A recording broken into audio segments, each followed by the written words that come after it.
अभी अभी अभी मैं आपको बता रहा हूँ एक जगह की घटना यही पास की। कहते प्रभु ने कहा दूध पिलाती हुई माँ अपने बच्चों को छोड़ देगी, खुद की जन्माई हुई माँ अपने बच्चे पे दया नहीं करेगी, ऐसा हो सकता है, पर मैं तुम्हें कभी छोड़ूंगा और कभी त्यागूंगा।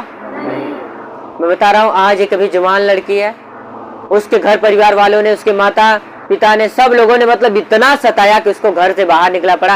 और ससुराल वाले जब उसको मार पीट के भगाने लगे, गई माँ और पिताजी के पास, कहती माँ पिताजी अपने पास रख लो अपने घर में, वो लोग मुझे मारते हैं, मुझे पीटते हैं, मुझे जान से मारने की धमकी देते हैं, रोज मुझे मारते हैं, मैं मार खाते खाते थक गई हूँ, मैं मर जाऊंगी, मुझे अपने पास रहने दो, अपने घर में रहने दो, जो काम कहोगे करोगे, अपने घर में मुझे रहने दो।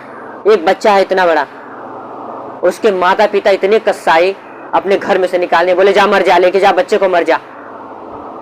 वो जाते, पहले तो एक हफ्ते रहने दिए, जब ऊपर चल जाती थी बच्चे को मारने पीटने लगते थे, भाग जाए यहाँ से जल्दी अपने माँ को लेके।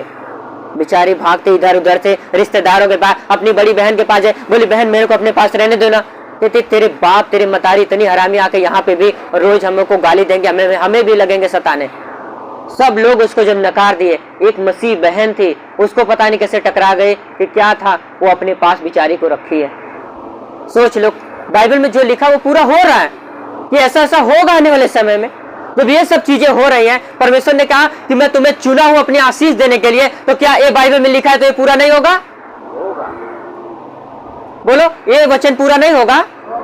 प्रभु ने कहा मैं तुम्हें चुना हूं ताकि मैं अपनी आशीष दिखाऊं, लोग जाने कि इनका परमेश्वर सच्चा परमेश्वर है। ये वचन पूरा नहीं होगा? हालेलुया, धन्यवाद प्रभु यीशु, धन्यवाद परम पिता परमेश्वर, आमीन। उस बहन को किसी ने बताया यीशु मसीह के बारे में, और उस बहन ने यीशु मसीह के बारे में बताकर उसको अपने पास रखा, बोला बहन प्रार्थना करो, प्रभु है, जैसे हम लोग खाते हैं एक रोटी तुम भी खाओगे, तुम्हारा बच्चा खाएगा, कोई बात नहीं, हम लोगों के पास रहो। और रह रही है। सोचो ऐसे तो संसार के लोग हो चुके हैं, और ऐसे पता नहीं कितनी बहनें हैं जो आज जाके आत्महत्या कर रही हैं, अपने आप को जला करके मार दे रही हैं, ऐसी बहुत लोग हैं। पर उसको अगर सुसमाचार नहीं मिलता, कहीं गलत चीजों में चली जाती, अपने जान को गंवा देती, वो भी जहर खा लेती, बच्चों को भी जहर खिला देती और मर जाती, खत्म कर लेती। पर उसको प्रभु ने समझ लो चुन लिया, कैसे बहन से टकरा गई वो प्रभु के बारे में बता के उसके अंदर एक आशा जाग गई। कह रही थी भैया जब से आई थी, जहाँ बैठती थी बैठी रह जाती थी, रोती रहती थी। एक दिन की बात है कि मैं वहां पे पहुंच गया, उनके यहाँ प्रार्थना, आत्मा मैंने बोला चल आज वहां प्रार्थना करने। मैं गया उनके यहाँ, जब प्रार्थना करेंगे लोग लाए, मेरे सामने रोने लगी। मैंने बोला बहन रोनो मत, आज से मैं प्रार्थना करूंगा, तेरा जीवन बदलेगा। वही लोग आएंगे, खोजते हुए आएंगे, तुझे लेके जाएंगे। तब से बता रहा हूँ, वो बहन अभी दूसरी बार जब मैं उसके यहाँ गया, बहुत खुश है, आनंदित है, अच्छे से रह रही है, परमेश्वर की महिमा कर रही है, रात दिन प्रार्थना में लगी हुई है। आने वाले समय में उसके जीवन को परमेश्वर बहुत बेहतर बनाएगा यीशु मसीह के नाम में, आमीन आमीन। तेज ताली बजाकर परमेश्वर की महिमा करो, हालेलुया। अब सोचो एक सुसमाचार के जरिए परमेश्वर ने दो आत्माओं को बचा लिया, उस माँ के और उस बेटे को बचा लिया, नहीं तो लोग मर जाते। अरे कौन सहारा बने यार, आज तो अपना ही नहीं चल रहा है, अपना घर परिवार संभालने में इतना दिक्कत है, किसी का कौन सहारा बनने को है। पर बेसहारों का सहारा कौन है हमारा? बेसहारों का सहारा कौन है? जिस पे कोई ध्यान नहीं देता, उस पे परमेश्वर अपना ध्यान देता है। परमेश्वर ने खुद उस बहन को बोला जा, वो कहीं जा रही थी, वहां पे टकरा गई और बोलने लगी, बताने लगी, लेके आ गई, बोली चल मेरे साथ रह, तो जैसे हम खाएंगे वैसे तू भी, आमीन। मेरे प्रियो एक छोटी सी सूचना आप सुनो, फिर इसके बाद हम प्रार्थना को खत्म करेंगे। खड़ा के बना खड़ा जा, बना ला, बैठा, हालेलुया। हम लोग अभी इस महीने के लास्ट तक 30 तारीख के बाद, आपने 30 तारीख के पहले जिसको जो फास्टिंग नहीं भी रखता था, फास्टिंग रखना है, उपवास रखना है। 30 तारीख के बाद मतलब अगस्त में हम लोग परमेश्वर के सुसमाचार का प्रचार एक एक गांव को पकड़ेंगे। सारे गांव में बूढ़े बच्चे जो जिसको जैसा मिले सबको हम परमेश्वर के बारे में बताएंगे। सुसमाचार का प्रचार का काम चालू होने वाला है, आमीन आमीन। जैसे उसके पास सुसमाचार पहुंचा, वो बहन प्रभु के ऊपर आशा रखी, विश्वास कर लिया, प्रभु को ग्रहण कर लिया। मैं बता रहा हूँ जिस बहन ने उसको बताया होगा ना, उसका उद्धार हो गया है। अब अगर यहाँ से वो जाएगी सीधे स्वर्ग में, क्योंकि उसके बताने पे उसकी आत्मा, और यही काम हम लोग चालू करने वाले हैं अगले महीने से। अगस्त में पर्चा छपवा जाएगा और एक एक गांव में हम सब मसीह भाई बहन को बुलाएंगे। हम लोग रैली की तरह, जैसे रैली निकालते हैं, सब लोग चलेंगे, एक एक गांव में घूमेंगे, 2-2 घंटा घूम करके हम परमेश्वर के बारे में एक एक लोगों को बताएंगे। जो विश्वास करेगा परमेश्वर उसके जीवन का उद्धार करेगा। आमीन। तेज ताली बजा के एक बार परमेश्वर की महिमा करो। राबा बाबा बाबा रेबा शाबा लाबा राबा लिब्रा मासांदो लराबो मासायो राबा।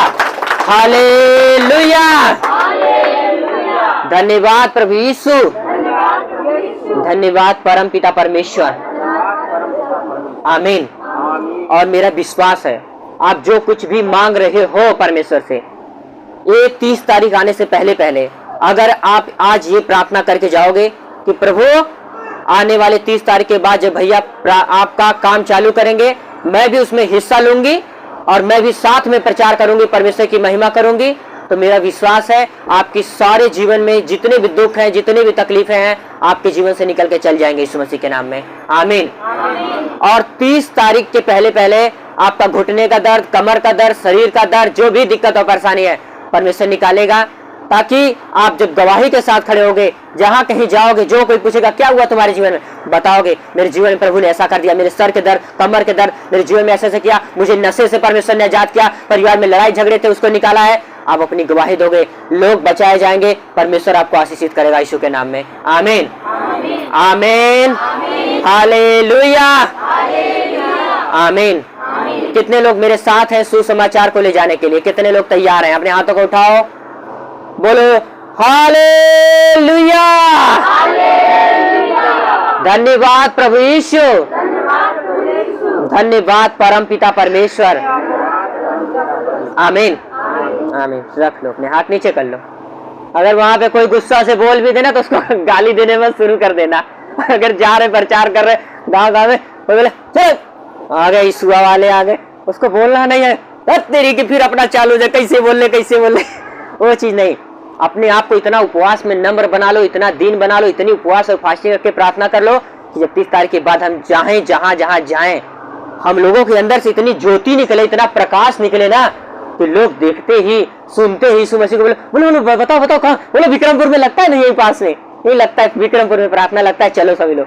हालेलुया। हम बताएंगे यीशु मसीह के बारे में, लोगों को लाएंगे, हम सब मिल करके परमेश्वर के काम को करेंगे। यीशु मसीह यही काम करता था, गांव गांव, नगर नगर, गली गली जा करके सुसमाचार बताता था। लोगों ने कहा इसको मार दो यार, नहीं सब लोग यीशु मसीह में हो जाएंगे, इसको क्या करो? प्रभु कहता अच्छा बेटा, तुम लोग मारना चाहते हो मारो, मैं सच्चा परमेश्वर हूं, मेरा काम रुकेगा, मेरा काम बढ़ता जाएगा। आज पृथ्वी के उस छोर में, सऊदिया अरब के पास पड़ता है इजराइल, वहां पे यीशु मसीह पैदा हुआ, आज भारत में आ गया उसका प्रचार। अभी भारत के एक एक लोगों के पास जाएगा, तब लोग जानेंगे कि वो मरा नहीं, मरने के बाद जी उठा, आज भी वो हमारा जीवित परमेश्वर है। आमीन।